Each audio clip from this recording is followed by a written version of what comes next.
automakers, except for Tesla, should be avoided. Carvana up 5%. And finally, Southwest Airlines no longer a sell at UBS after some recent strategy changes. Analyst says that the move to charge for bags shows that the company is taking a whatever it takes approach to driving financial improvement. Southwest. Our limit order just got triggered this week. All right, another stock that we're watching this morning is Darden Restaurants. After that turnaround in the shares, the owner of Olive Garden says it still expects more than $12 billion in sales this year. But Darden Restaurants, which also owns the Capitol Grill down on Wall Street, the Yard House in Scarsdale, reported mixed third quarter results. If you take a look at the Bloomberg Terminal ECAN function, which we lean on, we're pretty good. We're targeting. You can see retail sales figures. So we broke even BLS, here. This is over the past We're year. in the green if you now. click into that yellow box, which is the food and beverage service spending we're figures, targets are you can this see pivot, how the daily dire pivot the here, situation is from the perspective of the U.S.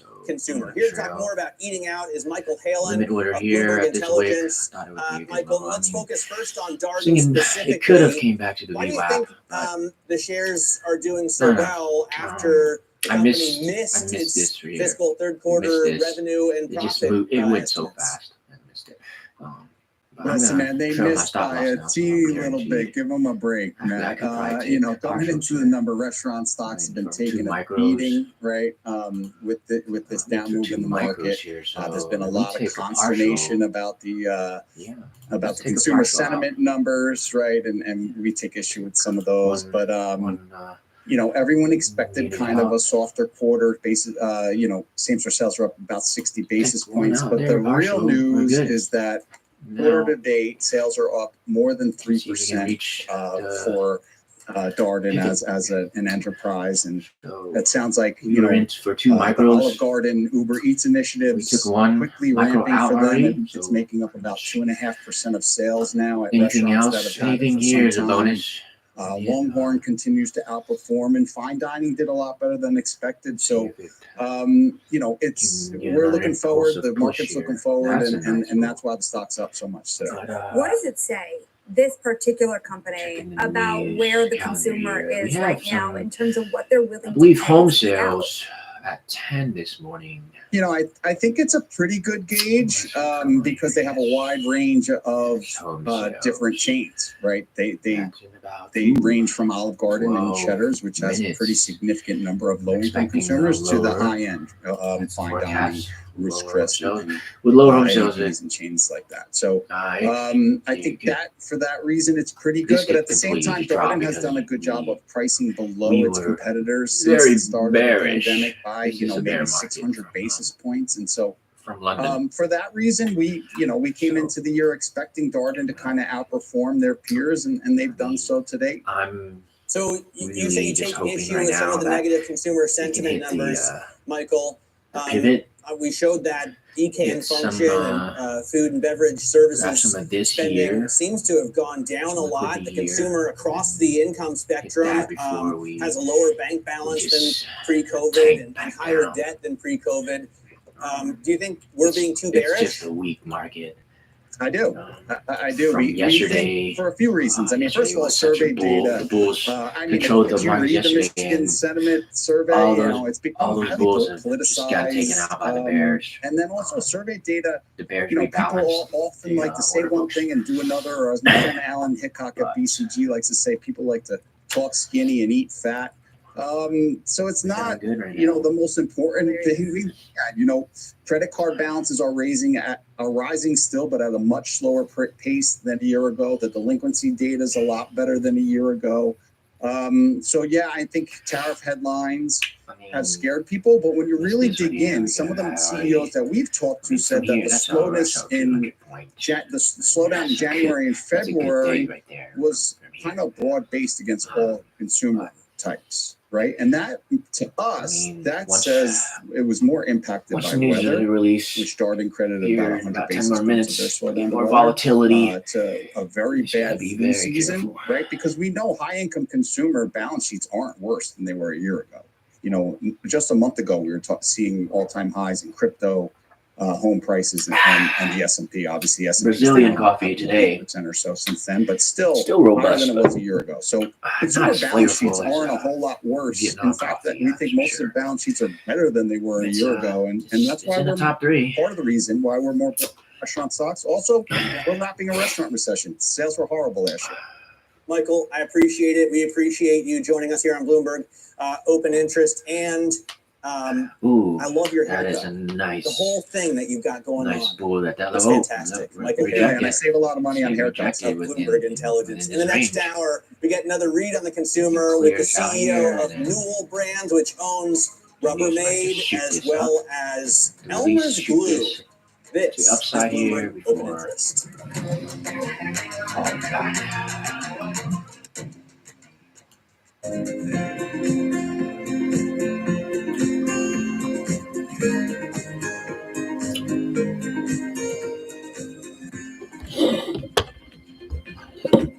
Let me just adjust my microphone here.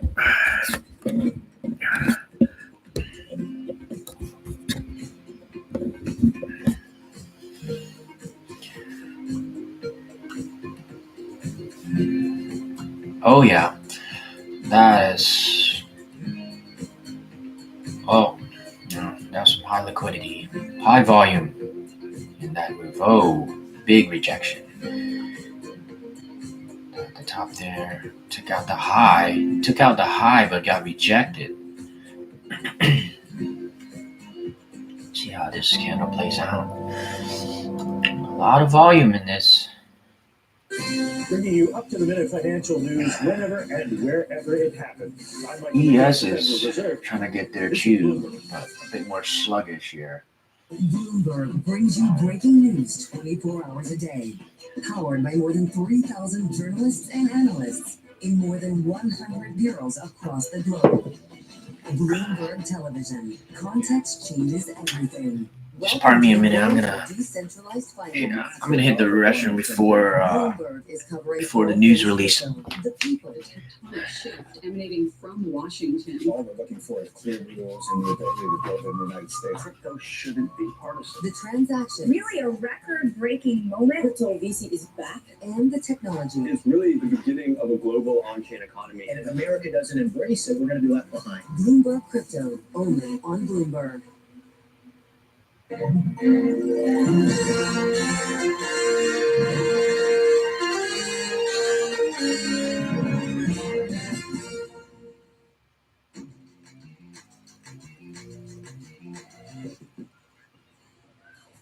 This is Bloomberg Open Interest. Let's get a quick check on what's going on in the stock market. We are just 22 minutes into the session right now, and the losses are not nearly as bad as they were at the open. The S&P 500 now off less than 0.25% at 56.62. The NASDAQ down even less, 19,700. The level on the NASDAQ. Small caps are still taking a beating off 0.5%. And Katie's not here. Who cares about small caps, right? We care about small caps. We care. We just don't talk about them that much because they're indeed small. But, let's call it a little bit of a give back. It's nothing crazy today after yesterday's surge after the Fed meeting. And we're going to turn now. Speaking of giving back, we're going to talk about the strategy session because the S&P 500 will end this year in the 6,500 range, according to a new Bloomberg survey of Wall Street strategists. So that's a little optimistic there. Christina Kino works with the MLive team, joins us now. All right, where are we at now? Oh yeah. When you talk to investors. So what's going to bring us there? Took out this bear. I mean, I guess it's just kind Took of out this wick. That is nice. Negative sentiment that we're seeing in very nice. Nice. Right now. I mean, we've already seen we should hit our target sooner than later here. Rebound from that this week, so that's helping a little bit. And we're starting to see sentiment kind of bottoming out here a little bit. The question is kind of how investors. This is a nice push. We like this. We like this bull candle. Initially, the message was positive for stocks, right? The fact that they're seeing growth slowing down, but not necessarily a recession. In this whole idea of the tariffs impact being transitory, initially taken as good news. But I think what people are doing is kind of taking a look I'm expecting at it to the get nuances of the to our target. Maybe not. It's Maybe not not. actually Let's see how this bear as plays out. you thought. Is this bear going to engulf our bull? The rate outlook. This will be a little bit more hawkish, and not usually good news for stocks. You have to make sure that this stays inside. If this bear closes inside, we got a good chance. The Fed press We got a conference good is to chance the here. markets now. There are times when the Fed is everything, and there are times when I barely notice it. Unless I'm There it is. the Fed Might be in trouble here. John Farrow on Tom Keene. So Nope. That's a it good really close. matters That's a how good much the close. market that the Fed did exactly All we need is what one the more Fed did bull. yesterday. One more bull I mean, push. I think there are One kind bull of engulfing signals here. to take from the meeting yesterday, but I think Need. you're absolutely right. We're definitely in a world where the Fed is not the only game in town anymore for markets. I mean, that was definitely the case last year prior to Trump's second term, but of course now we have the new administration. It's going ahead with policies that are very much game changing for the economy and therefore the stock markets. And so, yeah, I think there's a lot of kind of signals for investors. I mean, we're still in the green what's here. happening in policy, not just we already closed out for profits. We've taken profits for one micro. We've taken partials already, and anything here is a bonus. Now, I also want to talk about Because that would be something else that's going on in the market. we're You're not ITM. seeing it on the tape yet because it's almost going to get there. It's not quite there yet. CoreWeave right now is doing a roadshow in the middle of this crazy market. I love to see it because finally you're seeing the ability for a company to maybe go public. And we have not been seeing it. You can list ETNs that nobody can pronounce, but you can't list a public company in this market. CoreWeave is backed by NVIDIA, and even though they are finally doing this roadshow, it's scaled back. They're going to be probably around $26 billion at the high end of the marketed range in value. They were trying to go for $35 billion. Exactly. Yeah, so that's scaled back quite a bit. Right. Interesting. Almost a third of the valuation been locked off. And you can see why, right? Investors until now have only been putting money towards these big mega cap stocks and not so interested in the smaller ones. That's why we haven't seen a lot of them come to market. Coming up the next hour, Barry Knapp joins us from Ironsides. We also get Prince Constantine of the Netherlands, as well as the CEO of Newell Brands. This is Bloomberg.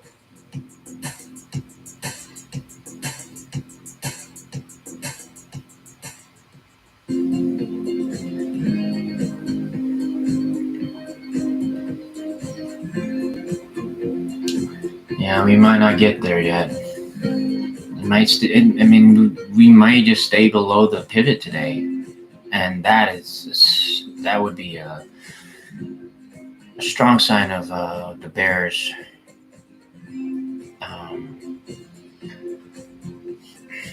The bears in control of this market.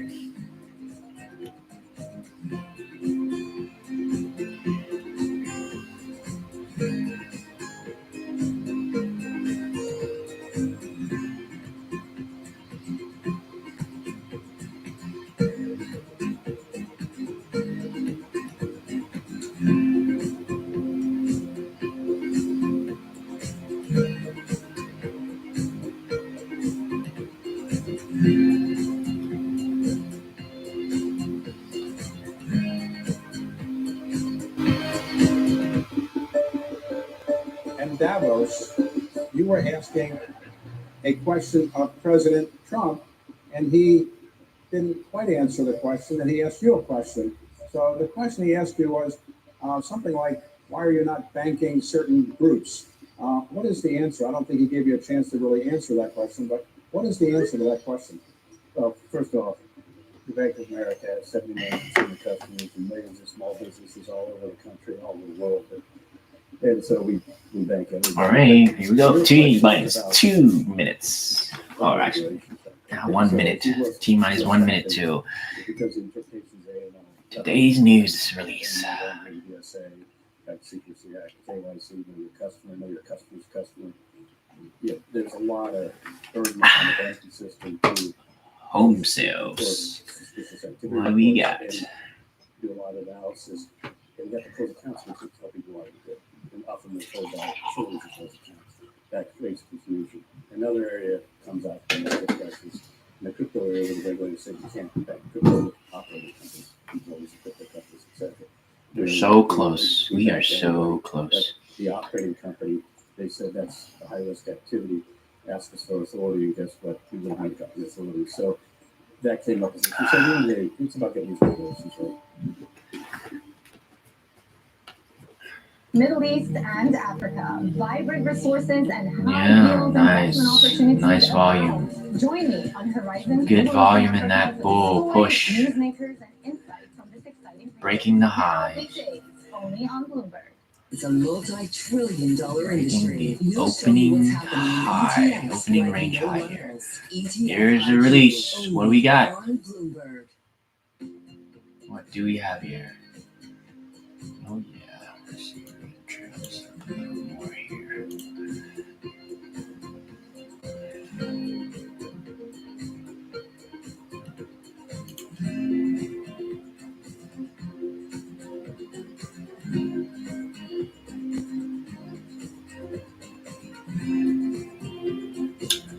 Almost there. And we're triggered. We hit, oh wow, we're pushing higher. But I'm Stacey we hit Lane. it. The DOJ We are has good. a new deadline today to release more information about the Took out, deportation flights look at that, alleged just breaking right through the Venezuelans pivot. on Saturday. Hit our Unless target. the Venezuelan nationals on those flights claim they were Perhaps I could have. The attorneys say the men were sitting on the tarmac for hours in dangerous heat with further no up here. water, waiting to take off. Yeah, They say looks like we officers might be taunted going them. further There up. was chaos, and some deportees May not have frightened about maximized where they were this. being taken to. Some were eventually pulled off the planes after a federal judge see, blocked what the administration from using the was Alien the Enemies news Act of on? 1798 to deport them. An appeals court will hear arguments What do we Monday. have Michael here? Wallace, CBS News. President Trump is set to sign an executive order this Wow. afternoon to eliminate the Home education sales department.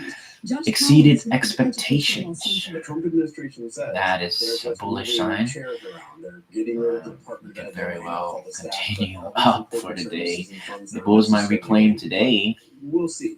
To the From Middle this East, morning. where fighting has escalated between Israel and Hamas. There were deadly Israeli airstrikes in Gaza overnight. And the BBC's Yolan Mel reports Hamas has fired back. Sirens warning of incoming rockets sent Israelis in Tel Aviv rushing to shelters this lunchtime. One missile was intercepted and no one was hurt. Hamas's armed wing said it was responding to the massacre of civilians in Gaza since Israel ended the 2-month-old ceasefire. Powerful and destructive storms in the Midwest. Hundreds of airline flights were canceled or delayed, and there's been extensive damage. The roof was ripped off a roller skating rink outside Indianapolis. Jerry Williams is the owner. We're just standing in the office and you're watching, and then the next thing you know, sheets of plywood were shooting across the parking lot. So we just got on the microphone, told everybody we needed them to head to the bathroom. The National Weather Service says more severe storms are expected Saturday from east Texas to southeastern Kentucky. Jim Crystal with CBS News. A suspect has now been taken into custody following a shooting at a hospital this morning in Troy, Michigan. A man was shot twice in the arm. He's in stable condition. For those inside the hospital at the time, it was scary at the time. The workers did a great job to make sure some other cardiac patients were fine, but we didn't really know what to do. he hid with others in the back room under a desk. TikTok will start pushing out Amber Alerts to users for you. Oh wow. It'll use your phone's It looks like we're continuing up. We're above the pivot now. We're above the pivot, daily pivot here. And it just keeps riding up. Since 2022. This is CBS News.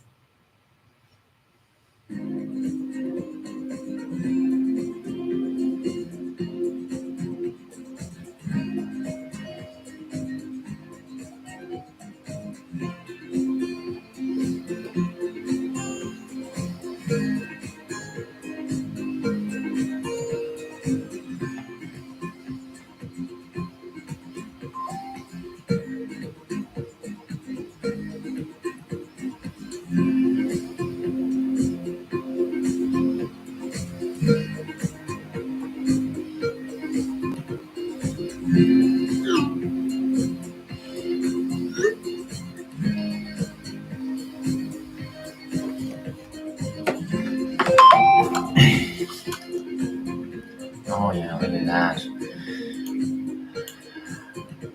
I should have targeted the highs of, where's this? Let's look at this. Well, the highs of, when was this? yesterday's high. Yesterday's high at A lot of this is the close. This is nearing the close. Yeah, the highs of closing the New York session yesterday. That high, we should have targeted that level. Simply addressed to the Pope at Gemelli Hospital. The Pontiff says he's thankful for the prayers that he's received from all over the world. We might get another entry here. This pivot, you get another entry at this pivot. I mean, we're above the VWAP. We're above today's VWAP and above the pivot. Daily VWAP and pivot. That is some strong bull. Strong bulls from the opening bell. To inflate the life jacket, hold firmly on the red cargos. As the flight attendants demonstrated. Another video posted on TikTok showed the singer playing golf down the aisle of the plane and high-fiving some passengers. Stacey Lynn, CBS News. This is Bloomberg Intelligence with Alex Steele and Paul Sweeney. The real outperformance has been the U.S. corporate high yield. Are the companies lean enough? Have they trimmed all the fat? The semiconductor business is a really cyclical business. Breaking market headlines and corporate news from across the globe. Do investors like the M&A that we've seen? These are two big-time blue-chip companies. The window between the peak and cut changing super fast. Bloomberg Intelligence with Alex Steele and Paul Sweeney on Bloomberg Radio. All right, good Thursday morning from the Bloomberg Interactive Broker Studio in New York City to our worldwide audience. We are streaming live on YouTube, so head over to youtube.com. What is the draw on liquidity here? I mean, just if we just look at this from here to yesterday's high, we're looking at about what 550 points versus from current position to yesterday's low. That's over 1,300 points. So the draw on liquidity is trying to grab, is reaching for yesterday's highs and U.S. Treasuries and more. And your timetable. That is our bias. Round the clock. After yesterday's Fed-inspired bounce, stocks now pushing higher. We're lower at the start. You have 7 of the 11 major industry groups in the S&P 500 up. Communication services and consumer discretionary in the lead right now. Accenture is the worst performing stock in the S&P 500. It is down 8.5%. The IT services company reporting its second quarter results. They're noting weakness in their margins. Best performer, Darden Restaurants, reaffirming their sales forecast for the full year. Julian Emanuel, meantime, at Evercore ISI says the market is in a pullback. The path of policy really is going to set the narrative in terms of whether the pullback has more to go or whether we think you're actually starting a bottoming process, let alone the fact something more sinister. The market, to be clear, is pricing stagflation right now. NVIDIA, among the most active, reportedly their plan to invest hundreds of billions in the U.S. And what I should have done was so my target should have been here, and I should have checked on the release. I should have checked the if it was positive or negative. Since we did have a positive on home sales, it was high, way higher than expected. In history, and that's such a good sign. I mentioned it earlier. Led by William Chisholm and backed by for the markets here, on 6th Street, for equities, reaching agreement to the buy markets the Celtics. Are really bullish from that. Then we could have trailed our position. We could have trailed to the pivot, I knew you'd be surprised. trailed up here, and just held to see if we can grab buy side liquidity here. Check out yesterday's highs before the end of this session. The most expensive sports franchise remains what? This is still bullish. Well, it's going to be football. It's going to be European football. ES is definitely bullish. ES is en route to taking out just to add on, today's highs from Tokyo and London. Oh, you can go over that. You're going to take the lead on that. Yes, Sports is Scarlet, but I'll take the lead on the ego. We're all halfway. here. All right, let's take a look now at some of the stocks on the move today. We're joined Over now by halfway. Bloomberg's ES is over Equity halfway Research to reaching yesterday's highs. So let's start with NVIDIA. As John mentioned, Massive bull CEO spoke with candles. FT. He said that the company will spend hundreds of billions of dollars on new chips, other electronics. The key takeaway is that the company is trying to move forward and make sure that supply chains are stable and the company will be able to produce more chips in the United States. What is interesting is the stock is relatively flat and it's getting more and more complicated for NVIDIA to impress investors and analysts. We saw huge outflows out of the stock across institutional investors, but I have to say that one group of investors keeps buying NVIDIA no matter what, retail traders. Every time they buy the dip, two stocks, not a huge surprise, NVIDIA and Tesla. We hear that from Eric Balchunas when he comes in and talks about the ETF business. The ETF flows continue to be positive, even when the market was down 10% this year. ETF flows are positive. Small or individual retail investors are buying. Exactly, but potentially one of the reasons why we don't see such a big impact from retail investors on NVIDIA stock is because their exposure to US stocks is already at almost record high. What else are you looking at?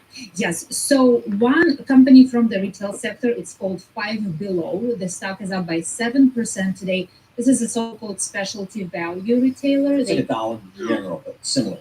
Exactly. So they sell small things like phone cases, headphones, pet products. It's a really good place to go when you're buying cheap stuff, but you want it to look a little nicer than Dollar General for your daughter's birthday.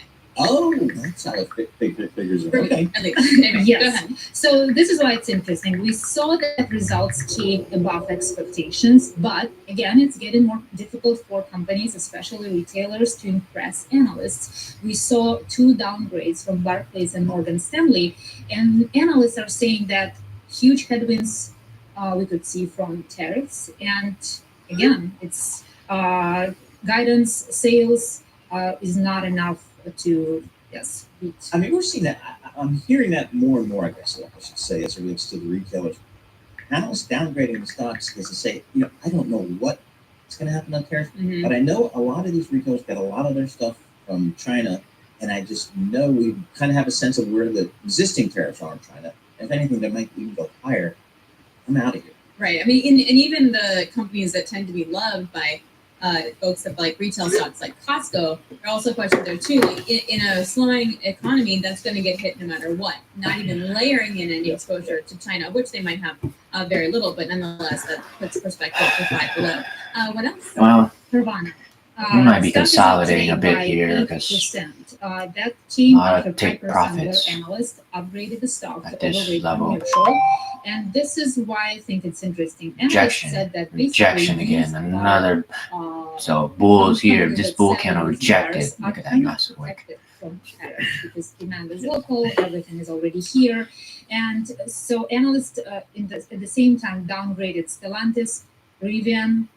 So we see this big spike in Carvana, and you might be surprised, but on a 12-month basis, the stock is up by almost 120%. All over stock. All over. Meme. Can we say meme? Yeah. There you go. All right, Natalia, thanks a lot. Natalia Knežević joining us, Bloomberg Equities reporter. Okay, let's get the latest on the jobless claims that came out this morning, as well as any eco data to talk about, plus the little take on Jay Powell yesterday. Michael McKee, international economics and policy correspondent, joins us now.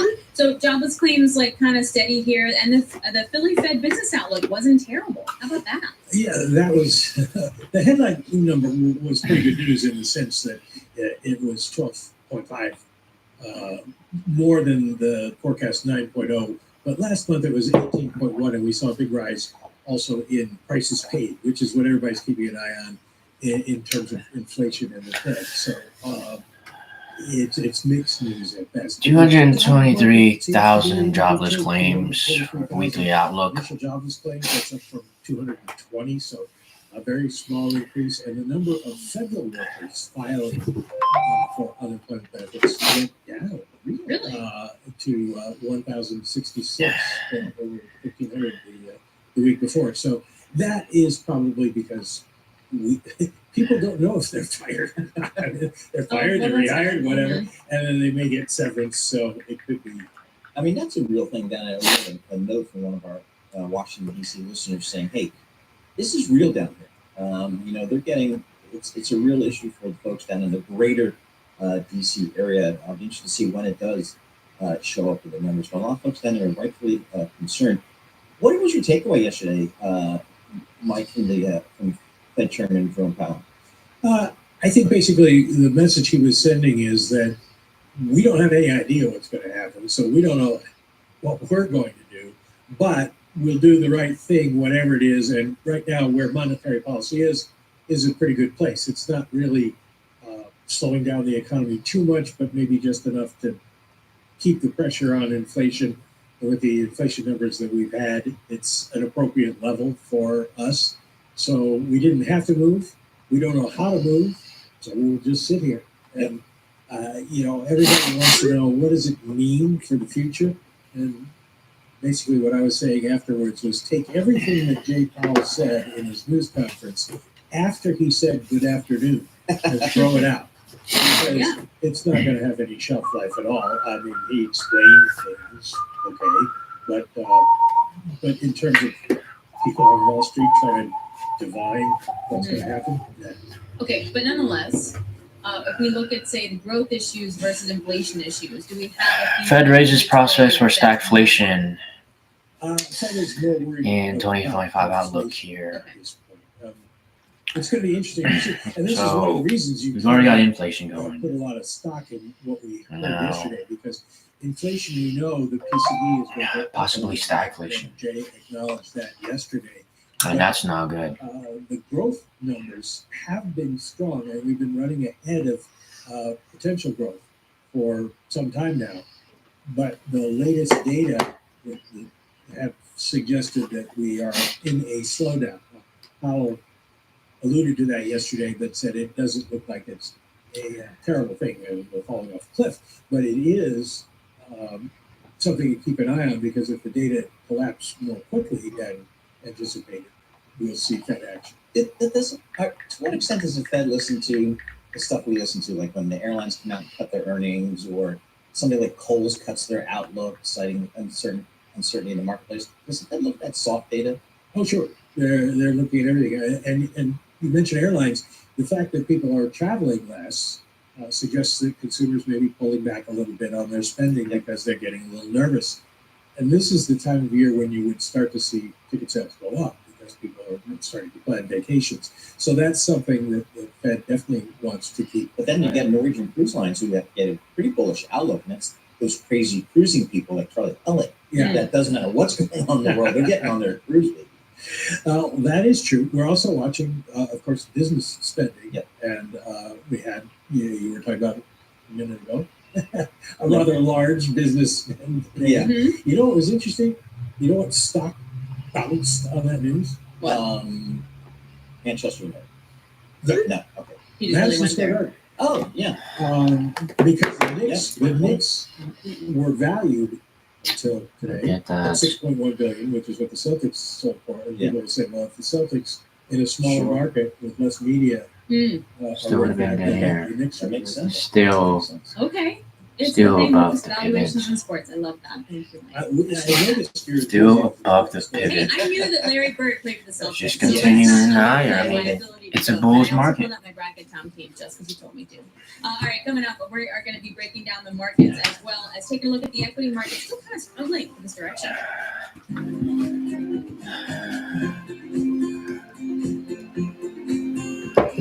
Pardon me a minute. Check on something.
Markets, headlines, and breaking news 24 hours a day at Bloomberg.com, Bloomberg Television, and the Bloomberg Business app. This is the Bloomberg Business Flash.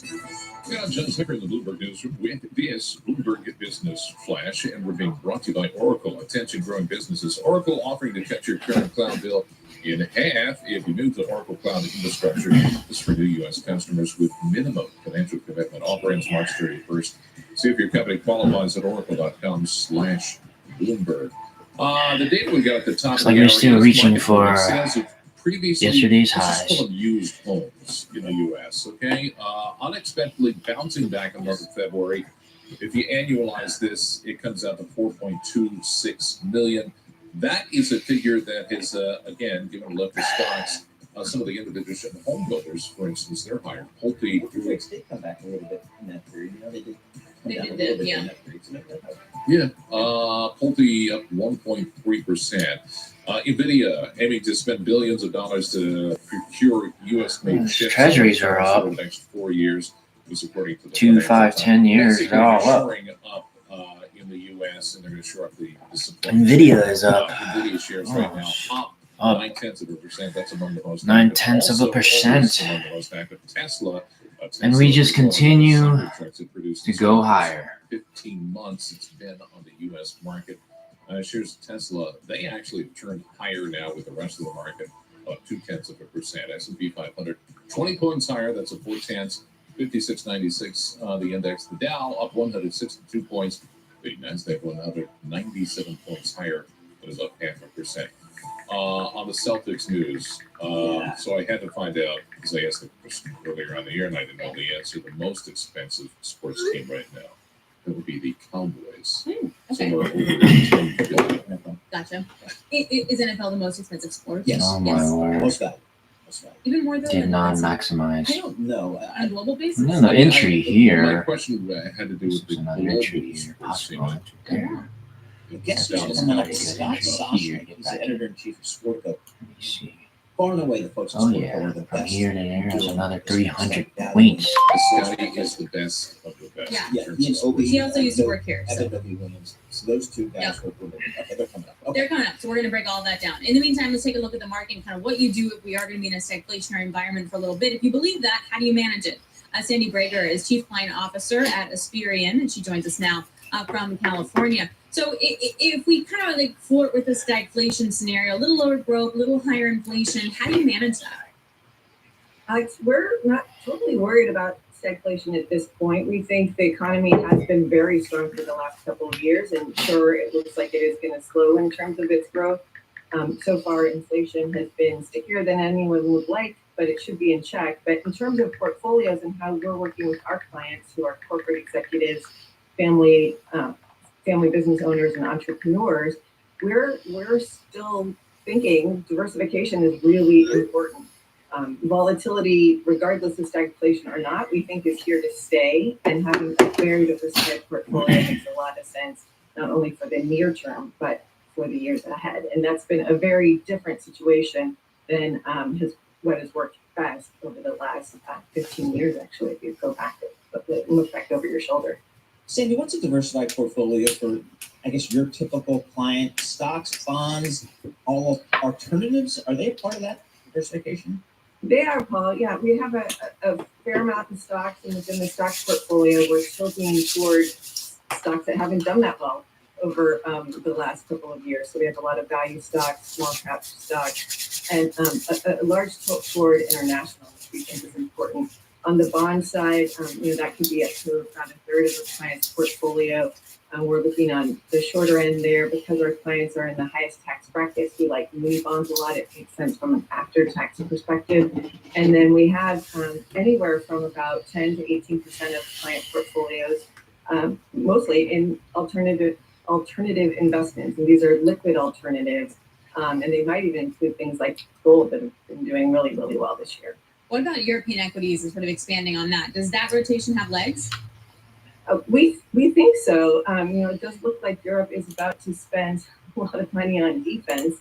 And just like the United States, there are a lot of shocks that are kind of rippling through the global economy But we do like Europe. Valuations are generally lower.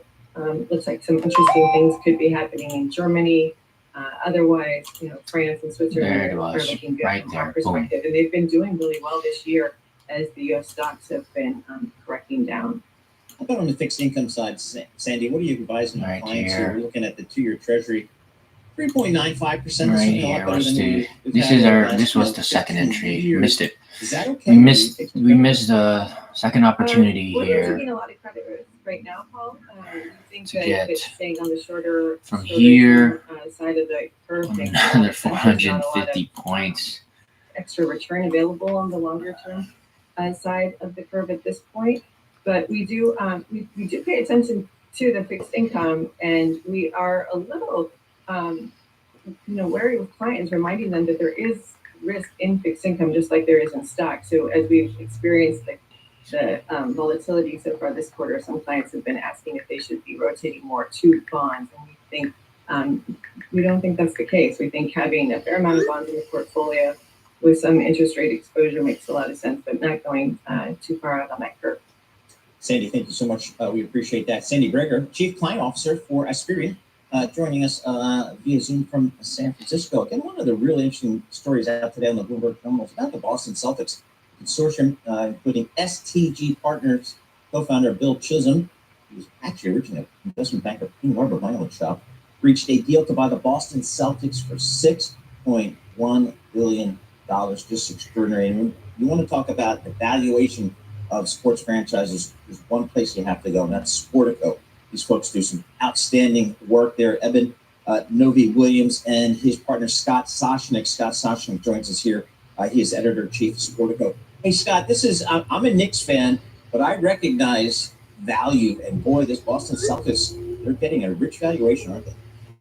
Yeah, they certainly are. It's the most ever paid for a professional sports franchise, topping Josh Harris's $6 billion purchase of the Commanders. And we all know the difference between the NFL and everybody else. So for this to happen in the NBA is quite extraordinary. And it's actually going to be a 2-tranche deal. So this first tranche, we understand, is at a $6.1 billion valuation. 3 years from now, the second tranche, I think the rest of 49% of the franchise at what we're sold now, is going to be at a $7 billion valuation. So perhaps accounting for inflation, but at a blended 6.6, you can bet that Adam Silver and the NBA's other owners are very happy with this transaction. All right, so dumb this one down for me, right? I would assume I can do that. No, please do. All right, you got football and you got soccer, which they call football in Europe, but I didn't know that basketball was this valuable versus those other two sports. Yeah, I mean, look at the media deal. First of all, they just re-upped with with Turner and ESPN, a almost 3x deal from the last time. So the media rights are incredibly valuable. What you normally look at with these transactions are what's the media and what's the real estate. What really is surprising about the Celtics is all the ownership has is the team, albeit a tremendous brand. I mean, the Celtics brand in sports is premium, platinum, top tier. I get it. But they do not own the building. They are tenants in the building. It's owned by the Jacobs, and which own the family that owns the Boston Bruins. So you're really just getting the team. It's going to be really interesting to see now, how do you squeeze further value out of a roster that, yes, is a championship team, but is projected to lose about $70 million this year. So it's a high price to pay. It remains to be seen how they can squeeze some more value out of it. Hey, what do we know about this Bill Chisholm? What do we know about this new buyer here? Yeah, we don't know much about Chisholm. I mean, he grew up in the area, grew up a Celtics fan, watched them put the banners up. Larry Bird was his favorite player, went to Dartmouth. These are the things the Grosbeck sort of pointed out in their letter that we saw that he sent out to the ownership group announcing the transaction. But from a sports perspective, we don't have anything now. He was one of 4 parties interested. Another one of the parties, of course, was Steve Pagliuca, who's a limited partner in the group now. Pags, early on, he had made it clear he thought what a fair valuation was, and I don't think over $6 billion was it. So he did bid on the franchise, but he didn't approach this number. Thus, he's happy to sit it out at this point. So no bidding war we're going to resume or anything like that? Once you got to 6, there was an early feeling during the transaction that the NBA really wanted this to begin with 6. Twofold. You always want the price to be going up in your franchise, keep the owners happy. But the NBA is also about to embark on an expansion process, whether it be Seattle and Las Vegas and or more. This sets a very high number for those two new markets. So everybody happy across the board if you're interested in NBA valuations. And Scott, we know that for a lot of these sports teams, the real value or much of the value is in their media rights. And if you're a national sport like the NFL, you're in a great shape. If you're a regional sport like baseball, like hockey, those regional sports networks and the challenges they're facing because of cord cutting, that's an issue. How do you factor that in for some of these regional sports? The kind of the weakness in the regional sports business. How do you factor that into evaluation? Certainly, if you rank them top to bottom, NFL, NBA, and then hockey and baseball. Hockey and baseball certainly they really need that local money, that local TV money, which has been disappearing on the regional sports networks, which we refer to over here as melting glaciers. So the national number is so high for the NFL, and that's just pooled. So there is no local, you don't air it that way. The NBA does rely some on local media money, but that national number is also so high. And the NBA, if you've been paying attention over the last few years, you'll notice they've been doing some microtransactions. You can buy the last 5 minutes of a game. You can buy pieces of games. They are very strong on social. They are very strong globally. These are really dominant brands around the world. Baseball just did a great job in Japan. Well, the NBA has a great market in China, Europe. So there might be something coming in Europe from the NBA in the near future. So if you look at the aggregation of eyeballs, it might not be people sitting down in front of the TV watching quarters 1 through 4, but you've got people's attentions. Now, the challenge for Adam Silver and his owners is I've got the eyeballs. How do I monetize it in a new media world?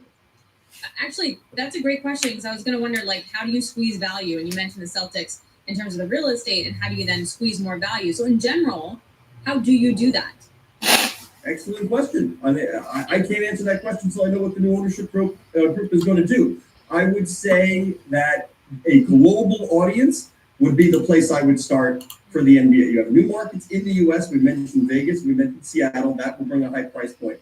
Then you talk about maybe a European league, and then your eyeballs outside the United States. Basketball, unlike football, and you see the NFL is trying awfully hard to broaden its fan base outside of the U.S. borders. It is not happening as fast as the NBA. That is a big advantage. I'm not one that looks at the Twitter followers and the Instagram so much, but if you go check out the NBA, they lead the sports leagues in global eyeballs. That is certainly an area of focus for all basketball teams. Scott, are you still a crazy hockey dad? Oh, you know about this. Yes, I am. I am off to Madison, Wisconsin. Thanks for asking. I'm off to Madison, Wisconsin in early April for the Nationals. My son's team qualified. If I am not sitting in this office, which you see behind me, I will be in a ring somewhere in North America. See, folks, Scott and his partner Evan used to work here at Bloomberg, and I see Scott always every weekend. I'm like, where are you going, dude? And it's like Syracuse, Buffalo. I mean, just. Oh, come on, and we should do. Josh Harris and David Blitzer, as you know, are focused on investing in youth sports right now with their unrivaled platform. Good move, because the two places I see people spending money irrationally, they're pets and exactly. Scott, we gotta go. Scott Soshnick, editor-in-chief, Sportico, former Bloomberger, talking about the Celtics, $6.1 billion. How about that?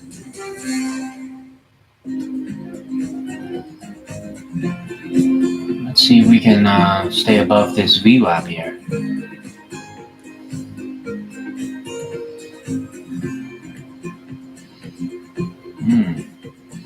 If we can stay above here, this might be a possible entry. Another entry here.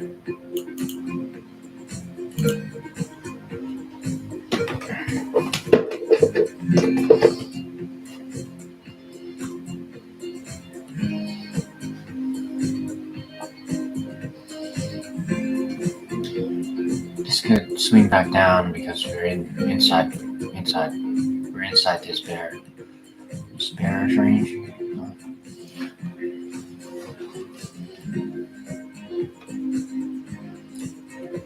Ooh, another push off of the VWAP.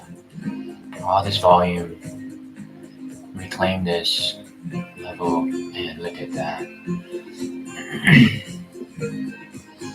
This was another good entry. This here would have been the second entry for today. Right there.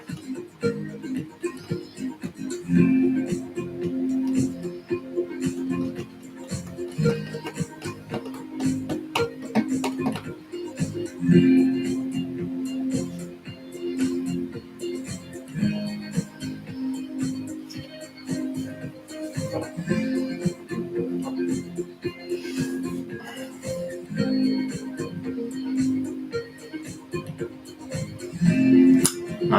we missed a discount, so all I can do is just wait for another test here at this level.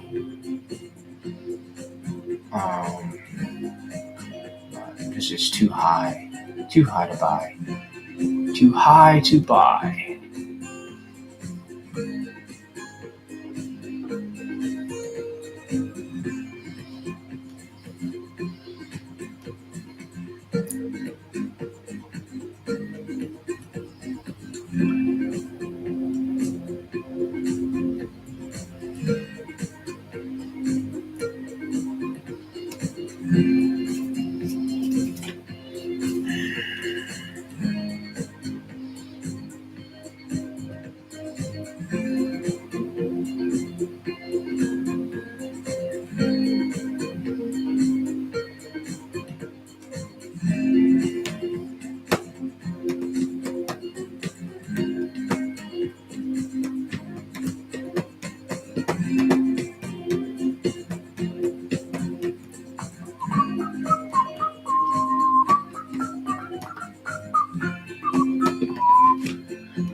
Look at that.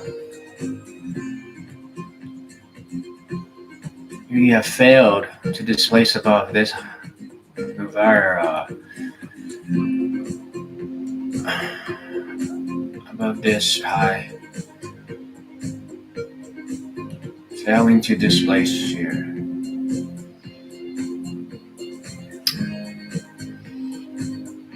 Or maybe this is just a retracement?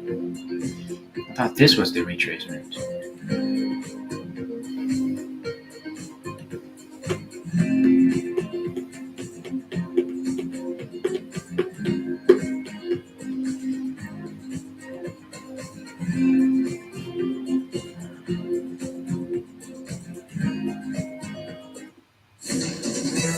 Markets, headlines, and breaking news 24 hours a day at Bloomberg.com, Bloomberg Television, and the Bloomberg Business app. This is a Bloomberg Business Flash. And I'm Sean Tucker in the Bloomberg Newsroom with this Bloomberg Business Flash. Let's say data is in the driver's seat right now. 0.25% gain today, so we're good. We missed out on home sales. our second entries here. Exceeding estimates. This comes after yesterday. The Fed Chair Jerome Powell downplayed any of the economic concerns. This kind of backs that up. Right now, the S&P 500, 26 points higher. That's up 0.5%. 5701 tomorrow to close out the week. The Dow Jones Industrial Average up 216 points. The Nasdaq 100 is up 111 Happy points. trading. That is up 0.6%. The movers right now in terms until of the next session. The S&P 500, you have Meta Platforms. Cheers.